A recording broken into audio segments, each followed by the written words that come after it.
அன்பார்ந்த மாணவர்களே, நாங்கள் கடந்த வீடியோவில் தாவர இழையம், விலங்கிழையம், தாவர இழையங்களை பொறுத்தவரையில் 2 வகையான இழையங்கள் காணப்படுகிறது அப்படின்னு பார்த்தோம். பிரியக்கூடிய ஆற்றலின் அடிப்படையில் பிரியிலைய களங்கள், நிலையிலைய களங்கள். என்ன, பிரியக்கூடிய ஆற்றலின் அடிப்படையில் இழையங்களை நம்ம 2ஆக பிரித்தோம். ஒன்று பிரி இழையம், அடுத்தது நிலை இழையம்னு பிரித்தோம். பிரியிலைய களங்களை பொறுத்தவரையில் பிரியிலையம்னா என்னன்னு சொல்லி ஒரு வரைவிலக்கணம் என்று சொன்னோம். உங்களுக்கு ஞாபகம் இருக்கும்னு நினைக்கிறேன். பிரி இழையம் அப்படின்னு சொல்கிறது உயிர்ப்பாக இழையுறு பிரிவுக்கு உள்ளாக்கக்கூடிய, உயிர்ப்பாக இழையுறு பிரிவுக்குள்ளாகக்கூடிய புதிய கலங்களை தோற்றுவிக்கக்கூடிய இயல்பு ஆற்றல்களை கொண்ட கலங்களை நம்ம பிரியிலே களம் அப்படின்னு சொன்னோம் இல்லையா? அவ்வளோ இது உங்களுக்கு ஞாபகம் இருக்குன்னு நினைக்கிறேன். இந்த பிரியிலே களங்கள் வியத்தமடையாத களங்கள். அவங்க உருவாகச்சில எப்படி உருவாகினாங்களோ அதே மாதிரி அவங்களோட இயல்பில் எந்த மாற்றமும் இருக்காது, கட்டமைப்பில் ஒரு மாற்றமும் இருக்காது. அதனால் வியத்தமடையாத களங்கள் அப்படின்னு சொன்னோம். இவங்களோட தொழிற்பாடு என்ன? தாவரத்தில் வளர்ச்சி, தாவர பதிகளில் வளர்ச்சியை தூண்டக்கூடியதாக, ஏற்படுத்தக்கூடியதாகத்தான் இந்த பிரியிலே களங்கள் காணப்படும்.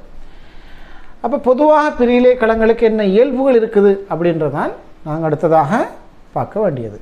இந்த கலங்கள் எல்லாமே உயிருள்ள கலங்களாக இருக்குமா பிள்ளைகள்? இந்த கலங்கள் எல்லாமே உயிருள்ள கலங்களாக காணப்படுமா? அளவில் சிறிய சைஸ், சின்ன கலங்களாக இருக்கும், அதே நேரம் உயிருள்ளதாக இருக்கும். கலத்திடைவெளிகள் இல்லாததாக இருக்கும். கலத்திடைவெளி, ஒரு கலத்துக்கும் இன்னொரு கலத்துக்கும் இடையில் இடைவெளி காணப்பட்டால் நம்ம கலத்திடைவெளின்னு சொல்லுவோம். அந்த கலத்திடைவெளிகள் இல்லாமத்தான் இந்த பிரியிலே களங்கள் காணப்படுமா? ஏன்? இவங்க விரைவாக முனைப்பாக பிரிகடைஞ்சு கொண்டு போகக்கூடிய கலங்கள். அப்போ அதனால் இந்த கலங்களுக்கு இடையில் இடைவெளிகள் கொஞ்சமும் இருக்காதாம். இந்த பாருங்கள், இந்த இடைவெளி இல்லை, இந்த கலங்களுக்கு இடையில் இடைவெளிகள் கொஞ்சமும் இல்லாமல் இந்த கலங்கள் இப்படி அடுக்கப்பட்டிருக்கும். ரைட், அந்த கலத்துக்கு இடையில் இடைவெளி இருக்காது.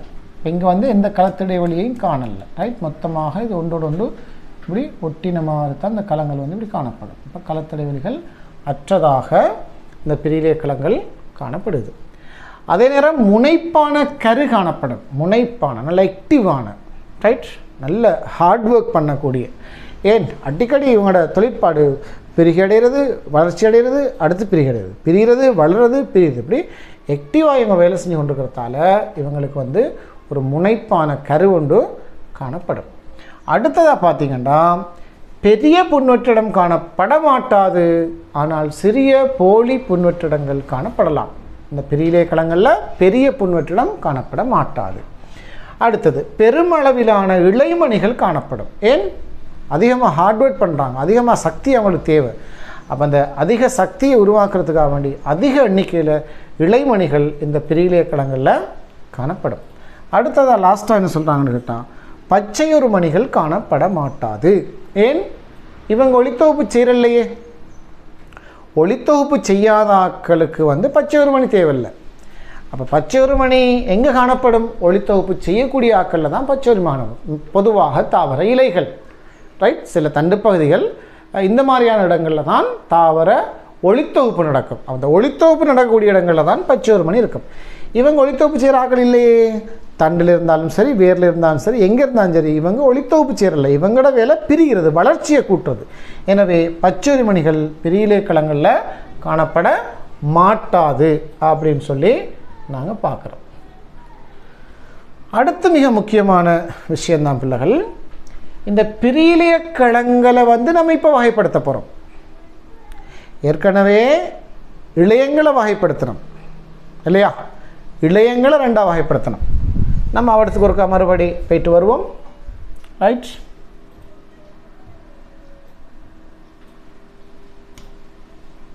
ரைட், கவனிங்க பிள்ளைகள்.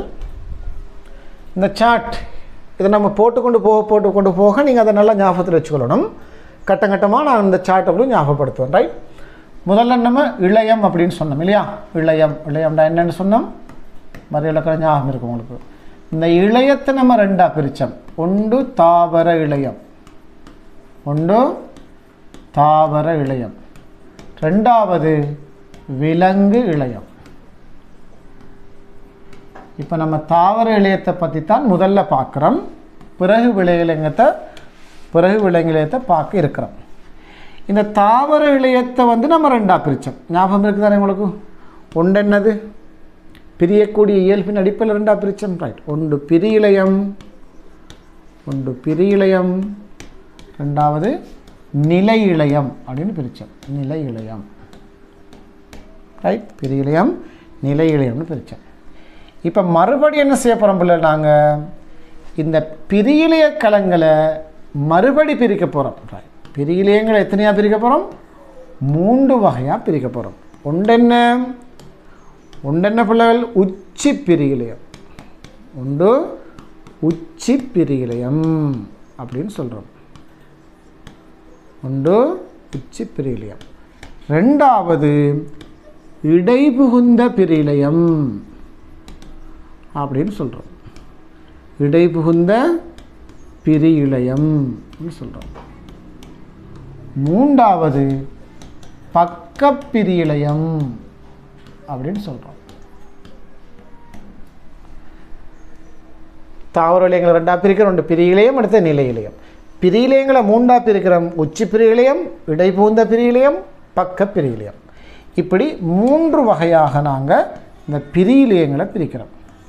இந்த 3 வகை பிரியிலையங்களினதும் இயல்புகள் என்ன, தொழிற்பாடுகள் என்ன, அவங்க எங்கே காணப்படுறாங்க அப்படின்ற விஷயத்தை நம்ம இப்பட்டி உள்ள பார்க்க போகிறோம் பிள்ளைகள். கவனிங்க. பிரியிலையங்கள் 3 வகை. ஒன்று உச்சி பிரியிலையம். அந்த சொல்லிலேயே இருக்குது பிள்ளைகள் பாருங்கள். அந்த சொல்லிலேயே இருக்கா இல்லையா? உச்சி பிரியிலையம்னு சொல்கிறாங்க. அப்போ உச்சி பிரியிலையம்டா அவங்க எங்கே காணப்படுவாங்க? உச்சி பிரதேசங்களில் காணப்படுவாங்க. தாவரத்தில் உச்சி பிரதேசங்கள் எது? தண்டின் உச்சி, வேர் உச்சி. அப்போ இந்த தண்டு வேர் இந்த ரெண்டினதும் உச்சி பிரதேசத்தில் காணப்படுறது தான் இந்த உச்சி பிரியிலையம். தண்டுண்ட உச்சி பகுதி, வேருண்ட உச்சி பகுதி. ரைட். அது மாதிரி இன்னொரு உச்சி பகுதியாக சொல்கிறாங்க கக்க அரும்பு. எப்படி? கக்க அரும்பு. ஒரு தாவரமோட நம்ம எடுத்துக்கணும்னு சொன்னால் அந்த தாவரத்தினுடைய வளர்ச்சி 3 இடத்துல நடக்கும் இல்லையா பிள்ளைகள்? ஒன்று வேரால் அந்த தாவரத்தினுடைய வளர்ச்சி நடந்து கொண்டு போகும். ரெண்டாவது தண்டு நுனியால் அந்த தாவரம் வளர்ந்து கொண்டு போகும். மூன்றாவது கிளைக்கான வளர்ச்சி ஒன்று இருக்குது. அந்த கிளை எப்படி வளரும்னு சொன்னால் இந்த கக்க அரும்பால் வளரும். கிளை இந்த கக்க அரும்பால் வளரும். அப்போ ஒரு தாவரத்தினுடைய உச்சி பகுதிகள் 3. ஒன்று தாவரத்தின் தண்டின் உச்சி, ரெண்டாவது வேரின் உச்சி, மூன்றாவது கக்க அரும்பு. அந்த கிளைகள் வளரக்கூடிய அந்த உச்சி பகுதி தான் கக்க அரும்பு. இந்த 3 உச்சி பகுதிகளிலையும் காணப்படுற பிரியிலையம் தான் பிள்ளைகள் உச்சி பிரியிலையம். இப்போ தாவரங்களின் தண்டு வேர் என்பவற்றின் உச்சியிலும் கக்க அரும்பிலும் காணப்படும் இந்த பிரியிலையம் உச்சி பிரியிலையம் அப்படின்னு சொல்லுவோம். இந்த உச்சி பிரியிலையத்தின் செயற்பாடால் என்ன நடக்கும் என்றால் பாருங்கள் பிள்ளைகள், உயரத்தில் அதிகரிக்கும். தாவரத்தின் உயரம் கூடும், தாவரத்தின் நீட்சி கூடும், வளர்ச்சி அடையும். இப்போ வேரில் காணப்படுகின்ற அந்த உச்சி பிரியிலத்தால் தான் வேர் நீளத்தில் கூடிக்கொண்டு போகுது. வேறுன்ற நீளம் கூடுறதுக்கு காரணம் இந்த உச்சி பிரியிலையம். அது மாதிரி தண்டு மேல் நோக்கி வளர்ந்து கொண்டு போகிறதுக்கு என்ன காரணம்? அந்த தண்டண்ட வளர்ச்சியை கொடுக்குறாள் யார்? தண்டண்ட உயரத்தை கூட்டுறாள் யார்? இந்த உச்சி பிரியிலையம். அது மாதிரி கிளை ஒன்று வளரணுமா இருந்தால் அந்த கிளையில் வளர்ச்சியை தூண்டக்கூடிய ஆள் யார்? இந்த உச்சி பிரியிலையம். அப்போ உச்சி பிரியிலையம் காணப்படுற இடம் 3. ஒன்று தண்டின் நுனி, அடுத்தது வேரின் நுனி, அடுத்தது கக்க அரும்பு அதில் உள்ள நுனிப்பகுதி. ரைட். ஓகே. உச்சி பிரியிலையத்தை நாங்கள் பார்த்துட்டோம் பிள்ளைகள். அடுத்ததாக நம்ம எதை பார்க்க போகிறோம்டா, 2வது காணப்படுற பிரியிலையம் தான் இடைபுகுந்த பிரியிலையம். என்ன பிரியிலையம்? இடைபுகுந்த பிரியிலையம். இந்த இடைபுகுந்த பிரியிலையம் எங்கே இருக்குது? இந்த இடைபுகுந்த பிரியிலையம் எங்கே இருக்குன்னு பார்த்தீங்கன்னா பிள்ளைகள் தண்டின் கணுக்களில் காணப்படும் இப்பிரியிலேயங்களின் செயற்பாட்டின் காரணமாக கணுவிடையின் நீளம் கூடுமா? என்ன கணுவிடையின் நீளம்? முதல்ல கணுண்டா என்னன்னு தெரியணும் எங்களுக்கு, அது பிறகு கணுவிடைண்டா என்னன்னு தெரியணும். இந்த கணுவிடை எங்கே இருக்குது? புத்தாவரங்களில், புட்குடும்ப தாவரங்களில் தான் இந்த இடை புகுந்த பிரியிலையம் காணப்படுகிறது. ஆனால் உச்சி பிரியிலையம் எங்கே காணப்படுது? எந்த வகையான தாவரங்களில் காணப்படுது? ஒரு வித்திலை தாவரத்திலையும் இருக்குது, இரு வித்திலை தாவரத்திலையும் இருக்குது, இந்த புட்குடும்ப தாவரங்கள்லையும் இருக்குது. எல்லா தாவரங்கள்லையும் இந்த உச்சி பிரியிலையம் எல்லா வகையான தாவரங்கள்லையும் இருக்குது. ஆனால் இடைபுகுந்த பிரியிலையம் எங்கே இருக்குண்டா புல் வகை புத்தாவர குடும்பங்களில் தான் இந்த இடைபுகுந்த பிரியிலையம் காணப்படுது. அதாவது புல், பல வகையான புல் இருக்கா இல்லையா? அது கோரை புல். அது மாதிரி நெல் இருக்கா இல்லையா? நெல்லும் புட்குடும்ப தாவரம் தான். நெல்லும் புட்குடும்ப தாவரம் தான். மானா புல், இலுக்கு, இப்படி நிறைய புல் வகைகள் இருக்குது. இந்த புட்குடும்ப தாவரங்களில் வரக்கூடிய அந்த தண்டினுடைய கணுவின் நீட்சியை அல்லது கணு விடையின் நீட்சியை ஏற்படுத்தக்கூடியதாகத்தான் இந்த இடைபுகுந்த பிரியிலையம் இருக்குதான். இப்போ நாங்கள் விவரத்துக்கு வருவோம். இடைபுகுந்த பிரியிலையம் ஒன்று எப்படி தொழிற்படுதுன்னு நம்ம பார்த்தோம்னா, இந்த பாருங்கள் பிள்ளைகள், இது ஒரு புல் குடும்ப தாவரத்தில் உள்ள ஒரு தண்டுண்ட வடிவத்தை நம்ம வரைகிறோம். ரைட்?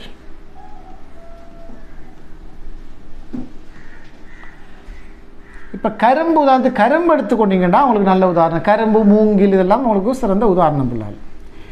இப்போ இந்த ஒரு ஏரியா பாருங்கள், இந்த மூங்கில் எல்லாம் இந்த கரும்புல எல்லாம் இப்படி ஒரு மொழி மாதிரி இருக்குமா இல்லையா? இவிடம் கொஞ்சம் தடிப்பான பிரதேசமாக இருக்கும்.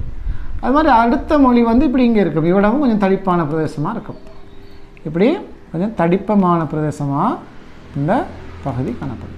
இந்த இடத்தை தான் நம்ம கணு அப்படின்னு சொல்கிறோம். இது ஒரு கணு, இது அடுத்த கணு. இந்த ரெண்டு கணுக்களுக்கு இடைப்பட்ட பிரதேசம்தான் கணுவிடை அப்படின்னு சொல்லுவோம். இந்த ரெண்டு கணுக்களுக்கு இடைப்பட்ட பிரதேசத்தான் நாங்கள் கணுவிடைன்னு சொல்லுவோம். இப்போ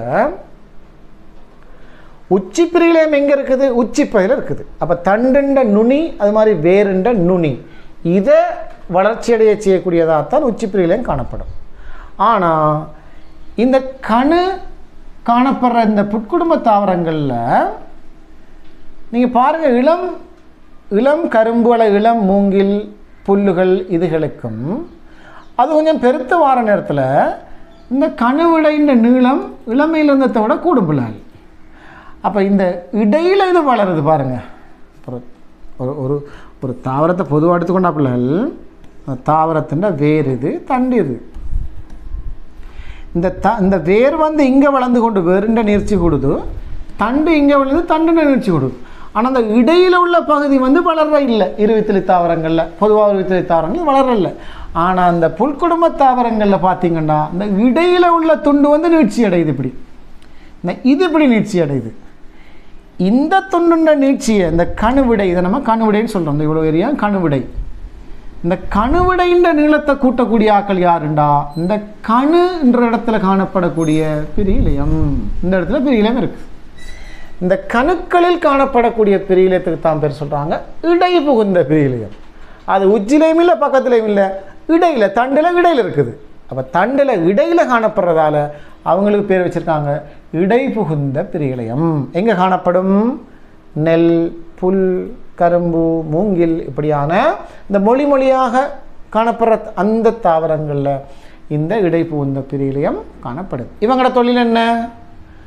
கணுவிடை. கணுவில் இருக்கிறதால கணுவிடையின் நீளத்தை அவங்க அதிகரிக்க செய்வாங்க. கணுவிடைன்ற அந்த ஒரு மொழி, ரைட், அந்த ஒரு துண்டு, அதை நீளத்தை கூட்டுவாங்க. அப்போ உங்களுக்கு தெரியும், உச்சி பிரியிலையம், தண்டு, வேர், அது மாதிரி கக்காரும் இல்லையா, இதுன்ற வளர்ச்சியை நீளத்தில் கூட்டக்கூடியது.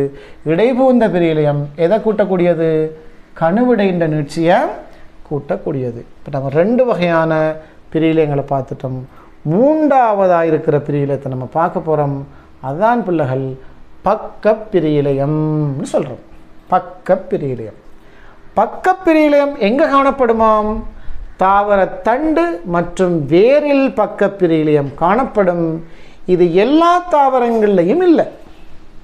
ஒரு வித்திலை தாவரங்களில் பக்கப்பிரியிலையம் இல்லை. இருவித்திலை தாவரங்களில் மட்டும்தான் பக்கப்பிரியிலையம் காணப்படும். இருவித்திலை தாவரங்களில் மட்டும்தான் பக்கப்பிரியிலையம் காணப்படும். இந்த இருவித்திலை தாவரங்களில் காணப்படுகின்ற இந்த பக்கப்பிரியிலையம் என்ன செய்துண்டா பிள்ளைகள்? கவனிங்க. இந்த பக்கப்பிரியிலையம் என்ன செய்துன்னு கேட்டால், தாவர தண்டினுடைய ஒரு தாவர தண்டொன்று இருக்குடா பிள்ளைகள். அந்த தாவர தண்டினுடைய சுற்றளவு அல்லது குறுக்குவெட்டு பரப்பளவு, இந்த சுற்றளவை அல்லது குறுக்குவெட்டு பரப்பளவை அதிகமாக்குற வேலையைத்தான், சுற்றளவில் தாவரத்தை வளர்க்குற வேலையைத்தான் இந்த பக்கப்பிரியிலையம் செய்யுமா. இப்போ புட்குடும்ப தாவரத்திலேயோ அல்லது தென்னை, பனை, பேரிச்சை, கமுகு இப்படியான ஒரு வித்திலை தாவரங்கள்லையோ நீங்கள் தண்டுகளை பார்த்தீங்கண்டா அது 10 வருஷம் இல்லை, 20 வருஷம் இல்லை, 30 வருஷம் இல்லை, 50 வருஷம் போனாலும் பிள்ளைகள் அந்த தாவரத்தின் தண்டுண்ட சைஸ் மாறாது. நீளம் கூடும், ஆனால் அந்த சுற்றளவு கூடாது இல்லையா? இப்போ ஒரு தென்னை மரம் உண்டு. ஒரு 10 வருஷத்து தென்னை மரம் என்ன சைஸில் இருக்குதோ அந்த சைஸ், அந்த குறுக்குவெட்டு பரப்பளவு தான் 50 வருஷம் போனாலும் அந்த தென்னை மரத்துக்கு இருக்கும். காரணம் என்னென்னா அந்த தண்டு சுற்றளவில் கூடுற இல்லை. ஆனால் பிள்ளைகள் நீங்கள் ஒரு ஆலமரம் உண்டோ, ஒரு அரச மரம் உண்டோ, ஒரு மாமரம் உண்டோ, ஒரு தேக்கு மரம் உண்டோ, இப்படியான மரங்களை பார்த்தீங்கண்டா அது ஆரம்பத்தில் மெல்லிய தண்டாக இருக்கும். இப்போ மாங்கண்டெல்லாம் பாருங்கள், நடுற நேரத்தில் அதில் தண்டுண்ட சைஸ் எவ்வளவு மெல்லிசாக இருக்குது, பென்சில் மாதிரி இருக்குது அதில் சைஸ் இல்லையா?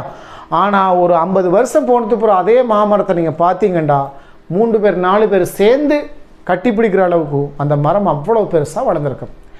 அப்போ இந்த தண்டின் பக்கப்பாட்டில் ரைட் சைஸ், குறுக்குவெட்டு பரப்பளவில் பக்கப்பாட்டில் அந்த தண்டை வளர்ச்சி அடைய செய்கிற வேலையைத்தான் இந்த பக்கப்பிரியிலையம் செய்து. அப்போ இந்த பக்கப்பிரியிலையம் எங்கே காணப்படுது? எல்லா தாவரத்திலையும் இருக்குமா? இல்லை. இந்த பக்கப்பிரியிலையம் எங்கே இருக்குன்னு கேட்டால் இருவித்திலை தாவரங்களில் மட்டும்தான், இருவித்திலை தாவர தண்டில், இருவித்திலை தாவர வேரில் மட்டும்தான் இந்த பக்கப்பிரியிலையம் காணப்படும்.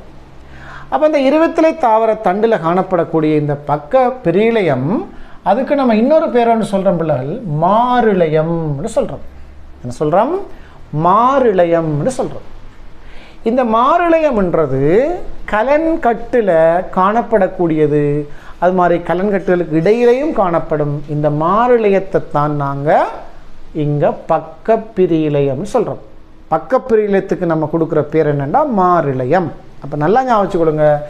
இருவித்திலை தாவர தண்டில் இந்த காணப்படக்கூடிய இந்த மாரிழையத்துக்கு என்ன பேர்? இந்த பிரியிலையத்துக்கு என்ன பேர்? மாரிழையம். இந்த பேரை நல்லா ஞாபகம் வச்சுக்கணும். அப்போ பக்கப்பிரியிலையம் என்ன பேர் கொண்டு அழைக்கப்படும் அப்படின்னு ஏதாவது உங்கள்கிட்ட கேட்டாங்கடா பிள்ளைகள், நீங்கள் சொல்லணும் மாரிழையம் அப்படின்னு அழைக்கப்படும் சொல்லணும். இப்போ இவங்களோட தொழிற்பாடு என்ன? இருவித்திலை தாவர தண்டுண்ட குறுக்குவெட்டு பரப்பளவு அல்லது சுற்றளவை கூட்டக்கூடிய வேலையைத்தான் இந்த பக்கப்பிரியிலையம் செய்யும் பிள்ளைகள். ஓகே, இப்போ நாங்கள் ஒரு மூன்று வகையான பிரியிலையங்களை பார்த்துருக்கோம் இல்லையா பிள்ளைகள்? ரைட். ஒருக்க நாங்கள் மறுபடி போர்டுக்கு போய் வருவோம். ரைட், பாருங்கள், இதை ஞாபகம் வச்சுக்கொள்ளுங்கள். தாவர அதாவது இளையத்தை 2ஆக பிரித்தோம். தாவர இலையம் விலங்கிலையம், விலங்கிலையத்தை 2ஆக பிரித்தோம். பிரியிலையம் நிலையிலையம், பிரியிலையங்களை 3ஆக பிரித்தோம். உச்சி பிரியிலையம், இடைபூந்த பிரியிலையம், பக்க பிரியிலையம். சரிதானே? அப்போ இந்த உச்சி பிரியிலையம் எங்கே காணப்படும்? இடைபூந்த பிரியிலையம் எங்கே காணப்படும்? பக்க பிரியிலையம் எங்கே காணப்படும்? அவங்களோட தொழில் என்ன, அவங்களோட செயல்பாடு என்ன, அதை நம்ம பார்த்துட்டோம். இப்போ பிரியிலையம்ன்ற செக்ஷனை நம்ம முடிச்சுட்டு அடுத்ததாக பிள்ளைகள் என்ன செய்ய போகிறோம் தெரியுமா? நிலை இலையம் அப்படிங்கிற செக்ஷனுக்கு போக போகிறோம். நிலை இலையம்ன்ற செக்ஷனுக்கு போக போகிறோம். ரைட், கவனிங்க பிள்ளைகள். நிலை இலையம் என்று சொல்லி சொன்னால் நிலையாக இருக்கக்கூடிய இலையம் என்று நீங்கள் அந்த சொல்லுக்குரிய அர்த்தத்தால் நீங்கள் வளைக்கொள்ளலாம். நிலை இழையம்டா என்ன? நிலையாக காணப்படக்கூடிய இழையம். நிலையாக காணப்படக்கூடிய இழையம்தான் நிலை இழையம். பிரியிலையம்னா என்ன? பிரியக்கூடிய ஆற்றலை கொண்ட இழையம், பிரியக்கூடிய கலங்களை கொண்ட இழையம் பிரியிலையம். நிலை இழையம்னா நிலையாக இருக்கக்கூடியது. அவங்க பிரியறல்ல, அவங்க பிரிகை அடையிறல்ல, அவங்க தொழிலுக்கு ஏற்ற இசைவாக்கத்தை அடைஞ்சிருக்காங்க, அந்த தொழிலை செய்வாங்க. அப்படியானாக்களை தான் நாங்கள் அந்த நிலை இழையம்னு சொல்கிறோம். பிள்ளை நிலை இழையங்கள் தொடர்பாக நம்ம இனங்காண்றதுக்கு உங்களுக்கு ஒரு பரிசோதனை ஒன்று தந்திருக்காங்க. என்ன செய்யட்டாம்? பூசணி தந்தனை நம்ம வட்டக்கான்னு சொல்லுவோம், பூசணி அல்லது மூக்குத்தி பூண்டு தாவரத்திண்ட தண்டு எடுக்கட்டாம். ஏன் இந்த பூசணி அல்லது மூக்குத்தி பூண்டு தாவரத்திண்ட தண்டை நம்ம எடுக்கிறோம்னா அதில் தண்டு அவ்வளோ சாஃப்டாக இருக்கும் பிள்ளைகள். பாருங்கள், இந்த வட்டக்கான்னு சொல்லுவோமே, ரைட், எங்களோட பக்கத்தில் வட்டக்கான்னு சொல்லுவாங்க சிங்களத்தில். அது மாதிரி பூசணின்னு சொல்லுவாங்க. பூசணி நிறைய வகை இருக்குது, தற்பூசணி இருக்குது, மற்ற பூசணி இப்படி நிறைய இருக்குது, ரைட். இது வட்டக்கா. இந்த வட்டக்கா தாவரத்தின் அந்த தண்டு, அது ஒரு கொடி, வட்டக்கா கொடி. அந்த வட்டக்கா தாவரத்தின் அந்த தண்டை நீங்கள் பார்த்தீங்கன்னா அது ரொம்ப மெல்லிசாக இருக்கும். தண்டும் பச்சையாக இருக்கும், ரொம்ப மெல்லிசாக இருக்கும், ரைட். அந்த மெல்லிய அந்த தண்டை எடுத்து அதில் ஒரு குறுக்கு வெட்டு, அந்த தண்டை குறுக்கால் வெட்டி ஒரு மெல்லிய சீவலன்னு எடுக்கணும். எடுத்து நம்ம அதை நுணுக்கு காட்டியில் பார்த்தோம்டா பிள்ளைகள், இந்த மாதிரி ஒரு படம் ஒன்று உங்களுக்கு விளங்குது. பாருங்கள் பிள்ளைகள், இந்த மாதிரி ஒரு படம் ஒன்று உங்களுக்கு விளங்குது இல்லையா? படம் கிளியராக விளங்குதா? படம் கொஞ்சம் கிளியர் போதாட்டி நான் உங்களுக்கு அதை ஒருக்கா வரைகிறேன், ரைட். பாருங்கள் பிள்ளைகள், இந்த மாதிரி நீங்கள் அந்த தண்டுன்ற ஒரு மெல்லிய சீவல் ஒன்றை வெட்டி இப்படி பார்த்தீங்கன்னா அந்த தண்டு நுணுக்காட்டில் இப்படி தெரியும், ரைட். அந்த நுணுக்காட்டில் தெரியக்கூடிய அந்த தண்டில் இந்த மாதிரியான ஒரு ஷேப் ஒன்று, இது உங்களுக்கு படத்துக்கு கிளியராக இல்லாமல் இருக்குன்னு நினைக்கிறேன். இதுக்கு தேவையான விளக்கப்படங்கள், இதுக்குரிய வீடியோஸ் எல்லாம் உங்களுக்குள்ள டிஸ்கிரிப்ஷனில் கிடைக்கும் பிள்ளைகள், ரைட். நீங்கள் இந்த லெசனுக்குரிய வீடியோஸுக்கு நீங்கள் கீழே வந்தீங்கன்னு சொன்னால் இந்த வீடியோ தேவையான யூடியூப் வீடியோஸ் எல்லாத்தையும் நாங்கள் உங்களுக்கு அங்கே காட்சிப்படுத்தியிருப்போம். இதுக்குள்ளே உங்களுக்கு இவ்விடத்துலேயே ஆன்லைனில் யூடியூப் வீடியோ எடுத்து காட்டலும். இது ஒரு ஃபிசிக்கல் கிளாஸாக இருந்தால் நாங்கள் அப்படி காட்டுறது. ஆனால் இந்த வீடியோஸையும் யூடியூப்புக்குள்ளே போடுறதால அந்த யூடியூப் வீடியோ திரும்ப இருக்கா யூடியூப்புக்குள்ளே போடுறதுல சில சிக்கல்கள் இருக்குது. அந்த அவங்களோட டேர்ம்ஸ் அண்ட் கண்டிஷன்ஸ் இருக்குது பிள்ளைகள். அதனால் நம்ம என்ன செய்யணும்னு கேட்டால் அந்த யூடியூப் வீடியோ அப்படியே உங்களுக்கு தேவையான விளக்க வீடியோக்களை கீழே தனி வீடியோக்களாக தந்திருக்கோம். நீங்கள் அதுக்குள்ளே போய்ட்டு பார்த்தீங்கன்னு சொன்னால் உங்களுக்கு அந்த வீடியோஸை முழுமையாக பார்த்துக்கொள்ள முடியும். இப்போ பாருங்கள், இதுதான் ஒரு அந்த மூக்குத்தி பூண்டு அல்லது ஒரு பூசணி தாவரத்தின் அந்த தண்டு மெல்லிய தண்டை நம்ம எடுத்து இப்படி பார்த்தோம்னா இந்த மாதிரி உங்களுக்கு தெரியும் பிள்ளைகள், ரைட். இதில் ஏதோ ஒரு ஷேப்பில், ரைட், இதில் ஏதோ ஒரு ஷேப்பில் இப்படியான கலங்கள் வந்து இருக்குது இல்லையா? இதில் நடுவில் இப்படி இருக்கும். இதில் நம்ம அந்த மாரிழையம் ஒன்று சொன்ன இல்லையா பிள்ளைகள், அந்த பக்கப்பாட்டில் வளர்ச்சி அடையக்கூடிய மாரிழையம் ஒன்று காணப்பட முடியும். அந்த மாரிழையம் தான் நான் அந்த நடுவில் போட்டிருக்கிற கோடு. இந்த மாரிழையம் கலன்கட்டு மாரிழையம் சொல்லுவோம். அதான் அந்த நடுவில் இருக்கக்கூடியது பிரியிலையமா, பிரியிலையம், ரைட். இப்போ அதை தவிர இந்த தாவர தண்டில் நிறைய நிலையிலையங்கள் காணப்படுது. அந்த நிலையிலையங்கள் தான் உங்களுக்கு பிள்ளைகள் இந்த படத்தில் தெளிவாக காட்டிருக்காங்க. பாருங்கள், இப்போ இதில் ஒரு பகுதி எடுத்து உங்களுக்கு ஜூம் பண்ணி காட்டிருக்காங்க.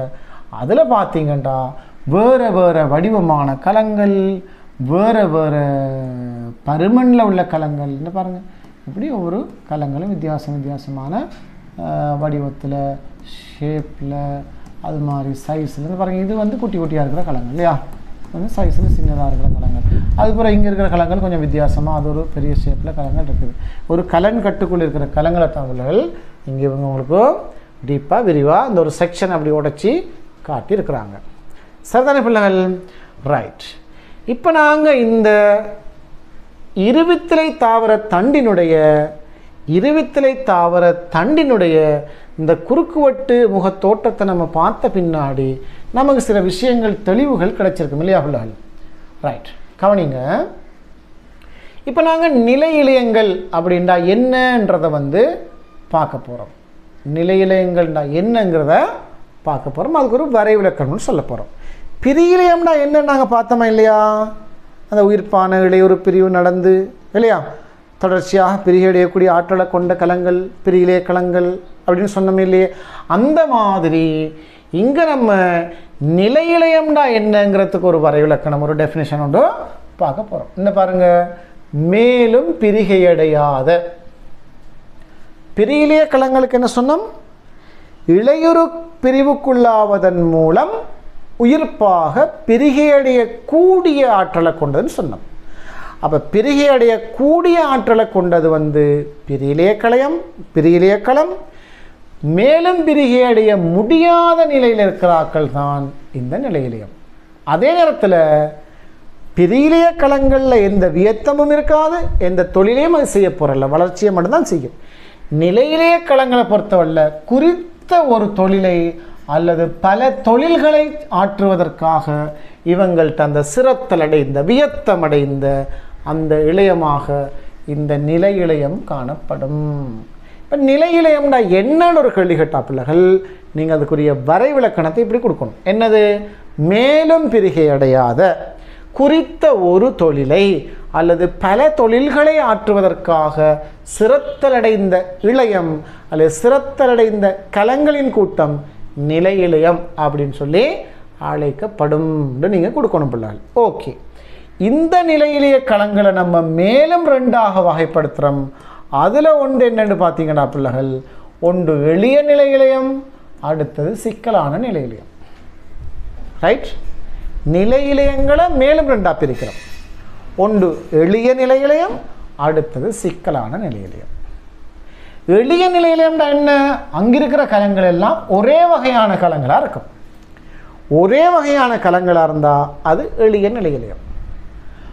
வேறுபட்ட கலவகைகள் அப்படின்னு சொல்லி சொன்னால், வேறுபட்ட கலவகைகள் சேர்ந்து இருக்கும்போது அதை நம்ம நிலை இளையம், அதில் சிக்கலான நிலை இளையம் அப்படின்னு சொல்லுவோம்.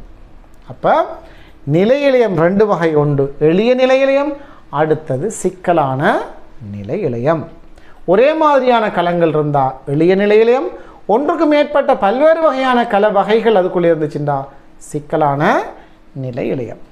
சரி, இப்போ நாங்கள் இந்த நிலை இளையங்களில் ஒரு வகையான எளிய நிலை இளையம்டா என்னன்றதை பற்றி விரிவாக பார்க்க போகிறோம் பிள்ளைகள்.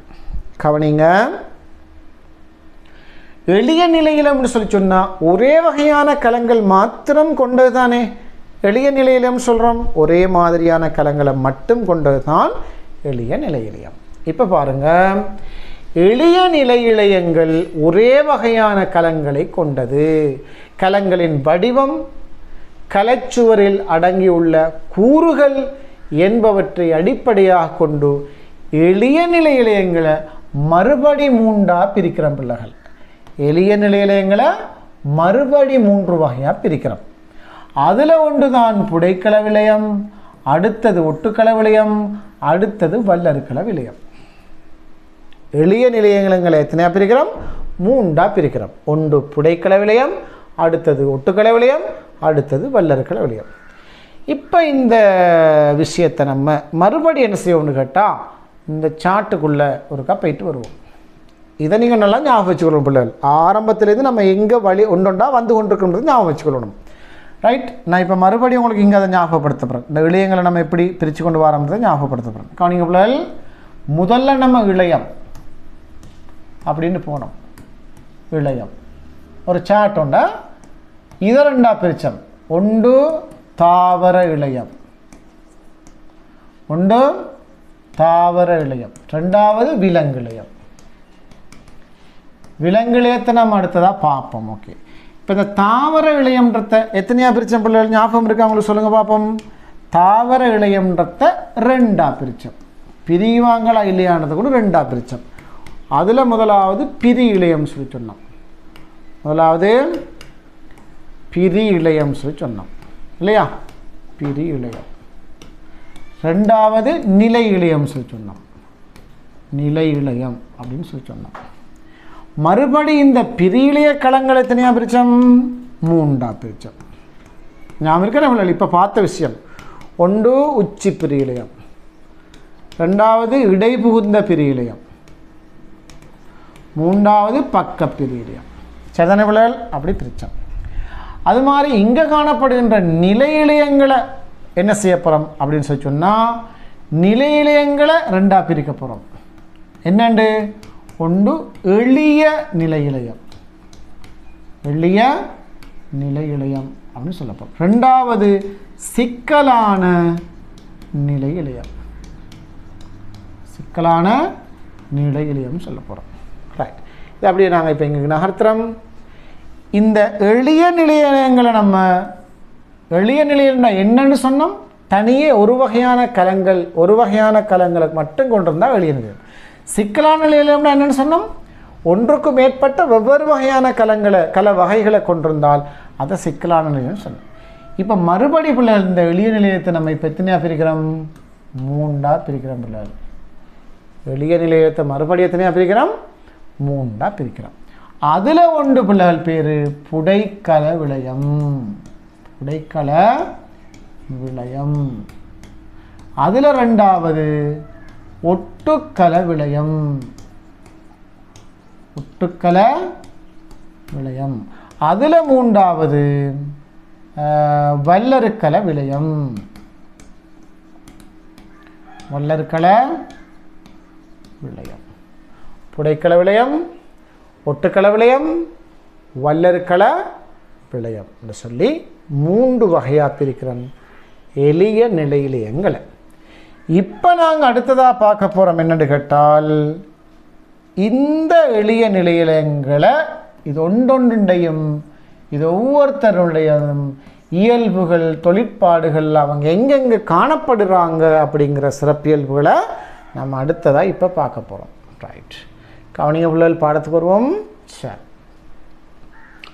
இந்த எளிய நிலையங்களில் புடைக்கல விளையம், ஒட்டுக்கல விளையம், வல்லருக்கல விளையம், இவங்களோட படத்தை நீங்கள் பார்த்தீங்கன்னு சொன்னால் இவங்க எப்படி காணப்படுறாங்க அப்படின்ற இவங்களோட ஷேப், இவங்களோட வடிவத்தை நீங்கள் பார்த்தீங்கன்னு சொன்னால் இதுக்கு நான் உங்களுக்கு தெளிவான விளக்கப்படம் கீழுக்கு நீங்கள் பார்க்கலும், டிஸ்கிரிப்ஷனை நீங்கள் பார்க்கலும் பிள்ளைகள். இதில் முதலாவது நீங்கள் பாருங்கள் புடைக்கல விளையம். புடைக்கல விளையம் எப்படியான கலங்களாக காணப்படுது, புடைக்கல விளையத்தின் வடிவத்தை பாருங்கள். இந்த பாருங்கள், இதெல்லாம் அப்படி கோள வடிவமான ஷேப்பில் காணப்படுது. நீங்கள் ஒரு ஆங்கிளில் பார்த்தீங்கன்னா கோள வடிவம், இன்னொரு ஆங்கிளில் பார்த்தீங்கன்னா கோல் வடிவமாக அல்லது உருளை வடிவமாக இருக்கும்.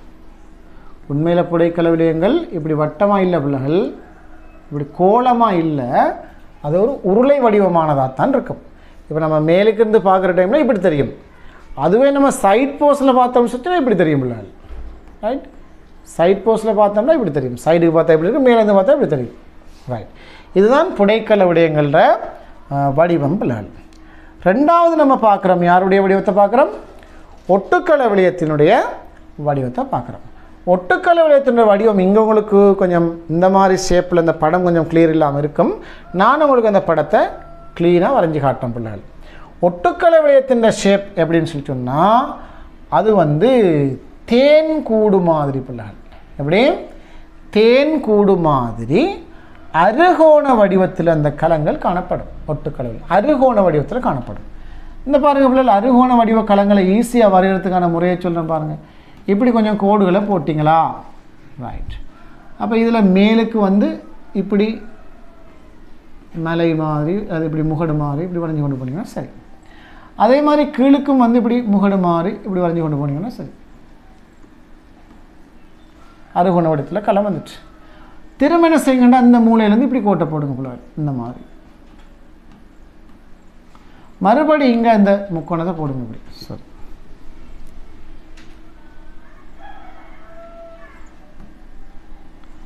மறுபடி இங்கே இந்த முக்கோணத்தை இப்படி போடுங்க. ரைட்டு, திரும்ப இப்படி கோடு போடுங்க. ரைட், இப்போ உங்களுக்கு இந்த மாதிரி அருகோண வடிவத்தில் ஷேப்பில் உங்களுக்கு கலங்கள் கிடைக்கும். இதுதான் பிள்ளைகள், இந்த மாதிரி ஒரு வடிவத்தை நீங்கள் பார்த்தீங்கன்னா அந்த தேன்கூடு மாதிரி கலங்களை நீங்கள் பார்த்தீங்கன்னா உங்களுக்கு உடனே ஞாபகம் வரணும், இது வந்து ஒட்டுக்கல விளையம். புடைக்கல விளையம் எப்படி காட்டுவாங்க, இந்த மாதிரி கோலமாக காட்டுவாங்க. கோலமாக உண்மையில் அது உருளை வடிவமான ஷேப்பில் இருக்குது. ஆனால் அவங்களுக்கு படத்துக்கு காட்டுற நேரத்தில் இரு பரிமாணத்துக்கு காட்டுற டைமில் இந்த மாதிரி தான் புடைக்கல விளையத்தில் படத்தை உங்களுக்கு காட்டுவாங்க. புடைக்கல விளையம் இப்படி இருக்குது, ஒட்டுக்கல விளையம் அப்படி இருக்குது. வல்லருக்கல விளையம் எப்படி காட்டுவாங்க உங்களுக்கு, வல்லருக்கள விளையம் இப்படி கோலமான ஷேப்பில் போட்டு அந்த கோலமான ஷேப்புக்குள்ளுக்கு எதை காட்டுவாங்க தெரியுமா? இன்னொரு கோலத்தை இப்படி போட்டு காட்டுவாங்க. இந்த மாதிரி காட்டினாங்கன்னு சொல்லி சொன்னால் நீங்கள் அதை விளையம் கொள்ளணும். இது வல்லருக்கள விளையம், இது வல்லருக்கள விளையம் அப்படிங்கிறத நீங்கள் விளையம் கொள்ளணும். இப்போ நாங்கள் ஒரு 3 வகையான கலங்களுடைய விளக்கப்படங்கள், கோட்டுப்படங்கள் எப்படி இருக்குன்னு சொல்லி பார்த்தோம்ல. அடுத்ததாக நாங்கள் போகிறோம், இந்த புடைக்கள விளையம் அப்படிங்கிறது என்ன மாதிரி இருக்குதுன்றதை பார்க்க போகிறோம். ரைட், கவனிங்க பிள்ளைகள். புடைக்கள விளையம் தாவர உடலில் மென்மையான பகுதிகளில் காணப்படும், தாவர உடலில் பரவலாக காணப்படும் இழையம் இந்த புடைக்கள விளையம்தான். தாவர உடலில் முழுமையாக தாவர உடலை நிரப்பி இருக்கிற இடையம் என்னன்னு கேட்டால் இந்த புடைக்கள விளையம். ரைட், வேறு இடங்களில் வேறு வகையான கலங்கள் இழையங்கள் காணப்படும். அந்த கலங்கள் இழையங்களுக்கு மேலதிகமாக தாவர உடலில் மொத்த பகுதியையும் நிரப்பி இருக்கிற அதிகப்படியான அளவில் காணப்படக்கூடிய இழையமாக இந்த புடைக்கள விளையம் காணப்படும். இப்போ இங்கே உங்களுக்கு 2 விதமான படத்தையும் காட்டிருக்காங்க பிள்ளை. இந்த பாருங்கள், இந்த 2 படத்தையும் உங்களுக்கு காட்டிருக்காங்க. இது வந்து குறுக்கு வெட்டு முகம். குறுக்கால் இப்படி வெட்டி பார்த்தீங்கன்னா புடைக்கள் இந்த பாருங்கள் கோலமான ஷேப்பில் இப்படி காணப்படுது. அதுவே நெடுக்கு வெட்டு தாவரத்தை நெடுப்பத்தில் இப்படி வெட்டி பார்த்தோம்னு சொன்னா அங்கே பாருங்கள் நீளமான உருளை வடிவமான களத்தில் இருக்கிற. இதை நீங்கள் இவ்வளத்தால் வெட்டி பார்த்தீங்கன்னா உங்களுக்கு இப்படி தெரியுது. ரைட், அதை நெடுப்பத்தில் எப்படி பற்றி பார்த்தா இந்த பாருங்க இந்த களம் தான் இந்த எப்படி தெரியுது பாருங்க. அப்போ எவ்வளோ நீளத்துக்கு உருளை வடிவான ஷேப்பில் எவ்வளோ நீளத்துக்கு இந்த புடைக்கள விளையம் இருக்குன்னு சொல்லி இப்போ இதை நீங்கள் விளைக்கணும் பிள்ளை. அப்போ இது உண்மையில் நம்ம இந்த இடத்துல கோலம் மாறி கீறினாலும் அது கோல வடிவமான களம் இல்லை, உருளை வடிவான களம் விளைய கொண்டு வாங்க. இப்படி நீளமாக இருக்கக்கூடிய உருளை வடிவான களங்களாக இந்த புடைக்கள விளையம் காணப்படுது.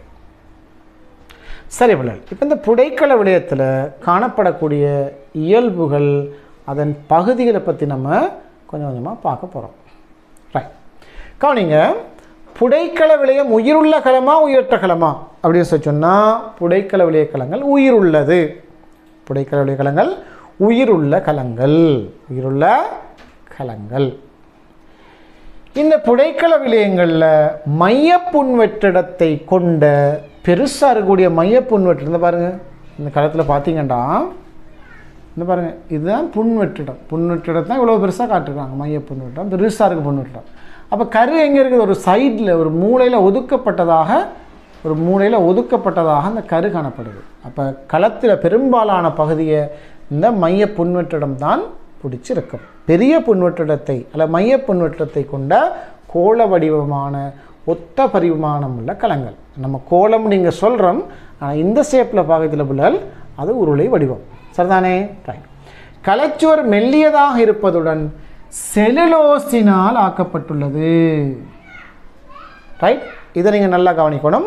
கலைச்சுவரை ஆக்கக்கூடிய பதார்த்தங்கள் செலுலோஸு அப்படின்னு இருக்குது, ஹெமி செலுலோஸ்ன்னு இருக்குது, அது மாதிரி பேக்டின் இருக்குது, லிக்னின், சுபரின், இப்படியான ஒவ்வொரு பதார்த்தங்கள் இந்த கலைச்சுவரை ஆக்கக்கூடிய பதார்த்தங்களாக காணப்படுது. அதில் இந்த ஒட்டுக்கள விளையத்தினுடைய கலைச்சுவர் எதனால் ஆக்கப்பட்டிருக்குது என்றால் செலுலோசினால், பிரதானமாக செலுலோசினால் ஆக்கப்பட்டிருக்குது. அதோட ஹெமி செலுலோஸும் காணப்படும். இந்த செலுலோஸு பிரதானமாக கலைச்சுவரில் காணப்படுது. பிள்ளைகள் சுற்றையலுக்குரிய குழிய உருவில் கரு காணப்படும். அந்த கரு ஒரு பக்கத்துக்கு ஒதுக்கப்பட்டு காணப்படுது. நடுவில் களத்தின் நடுவில் என்ன காணப்படும்னா மையப்புன்வெற்று காணப்படும். கரு ஒரு சைடுக்கு ஒதுக்கப்பட்டதாக இருக்கும். இது கலைச்சுவர். ஆக வழியால் கலைச்சுவர் கரு இருக்குது. குழியவுன்றது அந்த புன்வெற்றிடத்துக்கு வெளியில் அந்த காணப்படக்கூடிய அத்தனை ஏரியாக்களே அந்த இடத்தை நம்ம குழியவுருன்னு சொல்கிறோம். அந்த குழியவுருக்குள்ளே தான் புன்வெற்றிடம், குழியவுருக்குள்ளே தான் கருவும் இருக்கும். ரைட். இந்த பெரிய ஏரியாவை புன்வெட்டு தானே பிடிச்சிருக்குது. அதுக்கு வெளியில் உள்ள அவ்வளவு அந்த பிரதேசங்களையும் நம்ம குழியவுருன்னு சொல்கிறோம். அப்போ சுற்றலுக்குரிய உருவில் கரு காணப்படும், மத்தியில் புன்வெற்றிடம் காணப்படும். விளங்கிச்சா பிள்ளைகள்? இந்த புடைக்கள விளையத்தினுடைய இயல்புகள் சம்பந்தமாக விளங்கிச்சா உங்களுக்கு? ரைட். புடைக்கள விளையத்தின் இயல்புகளை பற்றி நாங்கள் பார்த்துருக்கோம். இழையங்களின் தன்மைகளுக்கு ஏற்ப களத்திடைவெளி காணப்படுமா? அப்படின்னா களத்திடைவெளி இல்லைன்னு நம்ம சொல்லவும் மேலாது, களத்திடைவெளி அதிகம் காணப்படும் என்று சொல்லவும் மேலாது. அது என்ன இழையம்? வேலைக்காட் புடைக்கல விளையமா, கடற்பஞ்சு புடைக்கல விளையமா, என்ன புடைக்கல விளையம்ன்றதுக்கு ஏற்ப அவங்களோட களத்திடைவெளிகள் மாறுபடும். அந்த கலங்களுக்கு இடையில் இருக்கிற இடைவெளி மாறுபடும். இப்போ வேலைக்கால் புடைக்கல விளையம்னு சொல்லி சொன்னால் தாவர இலையில் காணப்படும், அது ரொம்ப நெருக்கமாக அடுக்கப்பட்டிருக்கும். கடற்பஞ்சு புடைக்கல விளையம்னா நிறைய களத்திடைவெளி காணப்படும். வாயு பரிமாற்றத்துக்காக, ஆக்சிஜன் கார்பன் டை ஆக்சைடு பரிமாற்றம் நடக்கிறதுக்காக கடற்பஞ்சு புடைக்கல விளையத்தில் களத்திடைவெளி கூட இருக்கும். அப்போ அது எந்த இடத்துல காணப்படுகின்றதுக்கு ஏற்ப, அந்த விளையத்தின் தன்மைக்கேற்ப அந்த களத்திடைவெளியே வேறுபடும் பிள்ளைகள். ரைட். இப்போ புடைக்கல விளையங்களில் இயல்புகள் சம்பந்தமாக நாங்கள் பார்த்துருக்கோம். இந்த புடைக்கல விளையங்களில் தொழிற்பாடுகள் சம்பந்தமாக அடுத்தது நமக்கு விளக்கம் சொல்கிறாங்க. ரைட். தொழிற்பாடுகளை நம்ம பார்க்க போகிறோம். தொழிற்பாடுக்கு முன்னாடி காணப்படும் இடங்களையும் பார்க்க போகிறோம். ரைட். இந்த புடைக்கலை நான் உங்களுக்கு ஏற்கனவே சொல்லியிருப்பேன், புடைக்கல விளையம் தாவரத்தில் பெரும்பாலான இடத்துல காணப்படும். பெரும் ஏரியாவை கவர் பண்ணக்கூடியது புடைக்கல விளையம். தாவரத்தண்டின் மேற்பட்டை மற்றும் மைய விளையம். தண்டின் மேற்பட்டையிலையும் மைய விளையத்திலையும் முழுமையாக என்ன காணப்படுதாம்டா? புடைக்கல விளையம் காணப்படுது. மேற்பட்டை, தண்டின் மேற்பட்டை, மைய விளையம். அது மாதிரி வேரின் மேற்பட்டை மற்றும் மைய விளையம். தாவரத்தண்டிலையும் தாவர வேர்லையும் மேற்பட்டை மற்றும் மைய விளையத்தில் காணப்படக்கூடிய இளையமாக, அதிகமாக காணப்படக்கூடிய இளையமாக இந்த புடைக்கல விளையம் காணப்படும். அது மாதிரி பழத்தின் சதைப்பிடிப்பான பகுதி. நம்ம சாப்பிட்றோம் தானே பழங்கள் இல்லையா? மாம்பழம், வாழைப்பழம், அன்னாசிப்பழம், என்ன பழத்தை நீங்கள் சாப்பிட்டாலும் அந்த பழத்தில் உள்ள சதைப்பகுதி, நம்ம சாப்பிட்ற அந்த பழம் என்று சாப்பிட்ற அந்த சதைப்பகுதியில் என்ன இழையம் காணப்படுது? புடைக்கல இழையம் தான் காணப்படுது. அங்கே இருக்கிற குளுக்கோஸையோ ஃப்ரக்டோஸையோ அங்கே இருக்கிற பழத்தில் காணப்படக்கூடிய அந்த போசனை கூறுகளை யார் சேமித்து வச்சுருக்காண்டா? இந்த புடைக்கல இழையத்துக்கு தான் அது இருக்குது. அப்போ நம்ம சாப்பிடக்கூடிய பழங்கள் எல்லாமே புடைக்கல விளையங்கள். அது மாதிரி வித்துக்களுக்குள்ளே காணப்படுகின்ற இந்த வித்தக விளையத்திலையும் புடைக்கல விளையம் தான் காணப்படுது. வித்துக்களுக்குள்ளுக்கும் பெரும்பாலால் இந்த புடைக்கல விளையம் இருக்குது. அது மாதிரி இலை எடுத்துக்கொண்டால் இலை என்ற நடு விளையம் இல்லையா? மேற்பட்டை, மேற்றோளெல்லாம் தாண்டி இலையில் நடுவில் போனீங்கண்டா இலையின் நடுவில் காணப்படக்கூடிய அந்த வேலைக்காட் புடைக்கல விளையம், கடற்பஞ்சு புடைக்கல விளையம், இது எல்லாமே புடைக்கல விளையமாகத்தான் பிள்ளைகள் காணப்படுது. அப்போ பாருங்கள், புடைக்கல விளையம் தாவரத்தில் எங்கெல்லாம் இருக்குது? தண்டில் இருக்குது மேற்பட்டை மைய விளையம், வேரில் இருக்குது மேற்பட்டை மைய விளையம், பழத்தில் இருக்குது சதைப்பிடிப்பான பகுதி, வித்துக்களில் இருக்குது ரைட் வித்தக விளையம், அது மாதிரி இலையிலையும் இருக்குது இலை நடுவிலையத்தில். ஆக மொத்தத்தில் தாவரத்தின் தண்டு, தாவரத்தின் வேர், தாவரத்தில் இலை, தாவரத்தில் பழம், தாவரத்தில் வித்து, ஒட்டுமொத்த தாவர பகுதிகளிலையும் என்ன காணப்படுது? இந்த புடைக்கல விளையம் காணப்படுகிறது பிள்ளைகள். ஓகே, நாங்கள் அடுத்ததாக பார்க்க போகிறோம் புடைக்கல விளையத்தின் தொழிற்பாடுகள் என்ன அப்படிங்கிறத பார்க்க போகிறோம். பாருங்கள், புடைக்கல விளையங்கள் பிரதானமாக முக்கியமாக ஒரு 4 தொழிற்பாடுகளை செய்து, இந்த 4மே மிக முக்கியமான தொழிற்பாடு. தாவரத்தின் தொழிற்பாடில் மிக முக்கியமானது ஒளித்தொகுப்பு. இந்த ஒளித்தொகுப்பு தாவரத்தில் நடக்குதுண்டா, இந்த ஒளித்தொகுப்பு செய்யக்கூடிய களம் எது? இளையம் எது? புடைக்கல விளையம். தாவர இளையங்களில் வேலிக்கால் புடைக்கல விளையம், தாவர இளையங்களில் வேலிக்கால் புடைக்கல விளையமாக, கடற்பஞ்சு புடைக்கல விளையமாக காணப்படக்கூடியது இந்த புடைக்கல விளையம். அங்கே பச்சையம் காணப்படும். அதனால் அந்த புடைக்கல விளையங்கள் ஒளித்தொகுப்பை செய்யும். அப்போ இலையில் காணப்படக்கூடிய வேலிக்கால் புடைக்கல விளையம். ஏன் வேலிக்கால் சொல்லும்? அது ரொம்ப நீளமாக இப்படி இருக்கும் பிள்ளை. வேலிக்கட்டை நாட்டின எப்படி நீளமாக இருக்கும், அது மாதிரி இப்படி நீளமாக இருக்கும் அது. அதனால் அவங்களுக்கு வேலிக்கால் புடைக்கலன்னு சொல்கிறாங்க. கடற்பஞ்சு புடைக்கல விளையம் அப்படின்னு சொல்கிறாங்க. சாஃப்டாக இருக்கும், சாஃப்டாக அதிக இடைவெளிகள், களத்து இடைவெளி அதிகம் கொண்டதாக இந்த இது ஒரு இலையில் நடுவில் காணப்படுறதா? இலைனா நடுவில் இல்லை, அதுக்கு மேலே மேற்பட்டை, மேற்றோல் இதெல்லாம் இருக்குது ரைட். ஓகே, இப்போ இதில் நீங்கள் பார்த்தீங்கன்னு சொன்னால் இந்த பச்சையம் இந்த வேலிக்கால் புடைக்கல விளையத்துக்குள்ளுக்கும், இந்த வேலிக்கால் புடைக்கல விளையத்துக்குள்ளுக்கும், இந்த கடற்பஞ்சு புடைக்கல விளையத்துக்குள்ளுக்கும் பச்சையம் காணப்படுறதால, பச்சைய உருமணிகள் காணப்படுறதால அதை என்ன செய்யுதுண்டா? ஒளித்தொகுப்புன்ற தொழிலை செய்யுது. அப்போ புடைக்கல விளையங்கள்ன்ற தொழில்களில் முதலாவது என்ன பிள்ளைகள்? ஒளித்தொகுப்பு. முதலாவது என்னது? ஒளித்தொகுப்பு. ரெண்டாவது நாங்கள் பார்க்குறோம் பிள்ளைகள் உணவு சேமிக்கிற பழங்களில் காணப்படுதுன்னு சொன்னோமே. பழங்கள் மட்டுமில்லை, கிழங்கு வகைகள்லையும் தானிய வகைகள்லையும் இந்த புடைக்கல விளையம் தான் காணப்படுது. பாருங்க, சில புடைக்கல விளையங்களில் உணவு சேமிக்கப்படுவதனால் அவ்விளையங்கள் சேமிப்பிளையங்கள் என அழைக்கப்படும். இந்த சொல் முக்கியம் பிள்ளைகளா, எக்ஸாமுக்கு கேள்விகளுக்கு வந்திருக்குது வரும். சேமிப்பிளையமாக தொழிற்படக்கூடிய இளையம் எதுன்னு கேட்டால் நீங்கள் நல்லா வழங்கிக்கொள்ளணும். சேமிப்பிளையமாக தொழிற்படுறால் புடைக்கல விளையம். அந்த தொழில் என்ன சொல்கிறேன்னாங்க? உணவு சேமித்தல். புடைக்கல விளையமாக அவர் இருந்து கொண்டு உணவு சேமிக்கிற தொழிலை செய்கிறாரு. அப்போ எங்கெல்லாம் உணவு சேமிக்கிறார் பாருங்க. மரவள்ளி, வற்றாழை, கரட் போன்றவற்றின் வேர்களிலும் பப்பாசி, வாழை போன்ற பழங்களிலும் இந்த புடைக்கல விளையம் காணப்படுது. அது மாதிரி அனைத்து விதமான கிழங்கு வகைகள், வற்றாழை, மரவள்ளின கிழங்கு வகைகள் எல்லாத்துலேயும் பெரும்பாலும் எங்கே உணவு சேமிக்கப்படுதோ அந்த சேமிக்கிற இடத்துல புடைக்கல விளையம் இருக்கும். புடைக்கல விளையம் இருக்கும். அப்போ நாங்கள் புடைக்கல விளையத்துக்கு முதலாவது தொழில் சொன்ன ஒளித்தொகுப்பு, ரெண்டாவது தொழில் சொல்கிறோம் உணவு சேமித்தல். மூன்றாவது தொழிலுக்கு வாரம் பிள்ளைகள். மூன்றாவது தொழில் தான் நீரை சேமித்தல். தாவரத்தில் நீரை சேமிக்கிறது ஒரு முக்கியமான வேலையா இல்லையா? ஏன்? எல்லா தாவரங்களுக்கும் எல்லா காலங்களிலும் போதுமான அளவுக்கு நீர் கிடைக்கிறல்ல, அப்படித்தானே பிள்ளைகள்? இப்போ நீர் தாவரத்துக்கு ஒளித்தொகுப்பு செய்கிறதுக்கு அத்தியாவசியமான ஒரு கூறு. இப்போ சில தாவரங்கள் எப்போவுமே ஈரலிப்பான சூழலில் காணப்படும். அவங்களுக்கு தண்ணி இல்லாமல் போகிற ஒரு பிரச்சனை இருக்காது. ஆனால் சில தாவரங்கள் வறள் நிலத்தில் காணப்படும். உலர்ந்த பிரதேசங்கள், அதிகமாக மழை கிடைக்காத பிரதேசங்களில் சில தாவரங்கள் காணப்படும். அந்த தாவரங்கள் தங்களோட உடம்புக்குள்ளுக்கு பிடிச்செடுத்த தண்ணியை வெளியால் அனுப்புறதுங்கிறது ரொம்ப நஷ்டம் அவங்களுக்கு. ஏன்? தண்ணி பற்றாக்குறை இருக்குது அவங்களுக்கு. அப்போ தண்ணி பற்றாக்குறையாக இருக்கிற நேரத்தில் அந்த தாவரங்கள் அதோட உடம்புக்குள்ளுக்கு இருக்கிற தண்ணியை இழந்துடக்கூடாது. அந்த தண்ணியை சேமித்து வைக்கணும். அப்போ தண்ணி வெறும் தண்ணியாக இருந்தால் ஆவி இருப்பால் அந்த தண்ணி இழக்கப்படுறதுக்கான வாய்ப்புகள் அதிகம். அப்போ அந்த தண்ணியை சில தாவரங்கள் என்ன செய்யுதுன்னு கேட்டால், அவை பால் மாதிரி, ரைட், ஏதாவது ஒரு சேமிப்பொன்றாக அந்த தாவர தண்ணியை சேமித்து வைக்குது.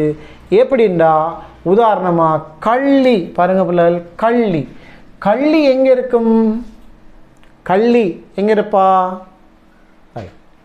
பாலைவனம் அல்லது வறள் நில தாவரங்களில் தான் அந்த கள்ளி இருக்கும். கள்ளி, சதுரக்கள்ளி, சப்பாத்து கள்ளி, நாகதாளி, சதைக்கரைச்சான், இதெல்லாம் வறள் நில தாவரங்கள்ன்றதால அந்த தாவரத்தின் இலைகள் எதை சேமித்து வச்சுருக்குமெண்டா, சதைக்கரைச்சானில் இலை, நாகதாளி, கள்ளி போன்றதில் அந்த தண்டு அது எதை சேமித்து வச்சுருக்கோம்டா? நீரை சேமித்து வச்சுருக்கும். இந்த நீரை சேமித்து வச்சிருக்கிறாங்க யார்? புடைக்கல விளையம். அப்போ புடைக்கல விளையங்கள் முதலாவது ஒளித்தொகுப்பை செய்யுதுன்னு பார்த்தோம், ரெண்டாவது உணவை சேமிக்குதுன்னு பார்த்தோம், மூன்றாவது நீரையும் சேமிக்குது. எங்கே நீரை சேமிக்குது? வறள் நில தாவரங்களில் அந்த நீரிழப்பை தடுத்து கொள்றதுக்காக, ரைட், அவங்களோட அந்த நீர் பற்றாக்குறையை தடுத்து கொள்றதுக்காக இந்த நீரை சேமித்து வைக்கிற வேலையை செய்யுது.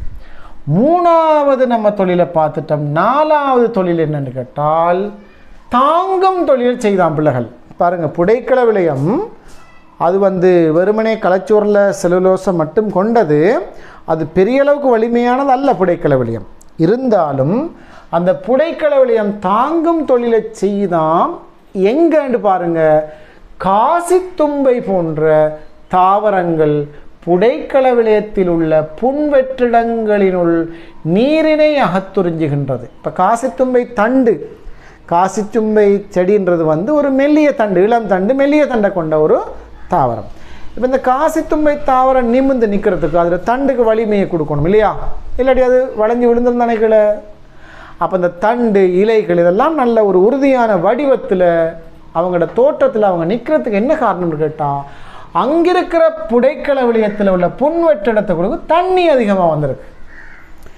அப்போ புடைக்கல விளையத்துக்கு தண்ணி நல்லா நிறைய எடுத்து புடைக்கல விளையம் நல்லா வீங்கி வந்துச்சுன்னு சொன்னால் அவங்களுக்கு அதால் ஏற்படுற ஒரு விரைப்புத்தன்மை, ஒரு ப்ரெஷர், அந்த அமுக்கத்தின் காரணமாக என்ன செய்து இந்த கலங்கள் வீக்க அமுக்கத்துக்குள்ளாவதுடன் தாவரத்துக்கு பொறிமுறை வலிமையை ஆதாரத்தை கொடுக்குது. அப்போ புடைக்கல விளையங்கள் எல்லா இடத்துலையும் இல்லை பிள்ளைகள். காசித்தும்பை போன்ற நலிவடைந்த அல்லது ஏனைய இழையங்கள், அதாவது இந்த வல்லறு நார்கள் இல்லையா, நார்த்தன்மையான பதார்த்தங்கள் ரொம்ப குறைவாக இருக்கக்கூடிய இந்த தாவரங்களில் பிள்ளைகள் அங்கே அந்த தாவரத்தில் இருக்கக்கூடிய புடைக்கல விளையம் அது அதிகமான நீரை புன்வற்றிடத்துக்குள்ளுக்கு உறிஞ்சிறதால அங்கே ஒரு வீக்கம் ஒன்று ஏற்பட்டு அந்த வீக்கத்தால் அவருக்கு ஒரு வடிவம் கிடைச்சிது. அப்போ தாங்கும் தொழிலையும் ஒரு ஆதாரத்தை கொடுக்குற தாங்குகிற வேலையையும் இந்த புடைக்கல விளையம் செய்து. அப்போ மொத்தத்தில் புடைக்கல விளையங்கள் எத்தனை தொழிலை செய்து பிள்ளைகள் சொல்லுங்கள் பார்ப்போம். ஒன்றென்ன ஒளித்தொகுப்பு, ரெண்டாவது என்ன உணவை சேமித்தல், மூன்றாவது என்ன நீரை சேமித்தல், நாலாவது தாங்குதல். இப்படி ஒரு 4 விதமான தொழில்களை இந்த புடைக்கல விளையம் செய்து கொண்டிருக்கிறது. சரிதானே பிள்ளைகள்? நாங்கள் இப்போ நிலையிலயங்கள் தாவரத்தில் பிரியிலயத்தை பார்த்து முடிச்சிட்டோம், நிலையிலயங்களை பார்த்தோம். நிலையிலயங்களுக்குள்ளுக்கு இருக்கிற 3 வகையான இளையங்களில் ரைட் 2 வகையான எளிய நிலையிலயம், சிக்கலான நிலையம். அந்த எளிய நிலையிலயங்களுக்கு இருக்கிற 3 வகையான இளையங்களில் ஒன்று தான் புடைக்கல விளையம். இப்போ இந்த புடைக்கல விளையத்தை நாங்கள் பார்த்து முடிச்சிருக்கோம். ரைட், இன்ஷா அல்லாஹ் அடுத்த கிளிப்பில் அடுத்த வீடியோ பகுதியில் ஒட்டுக்கல விளையத்திலிருந்து நாங்கள் பார்க்க இருக்கிறோம். சரிதானே பிள்ளைகள்? ரைட்.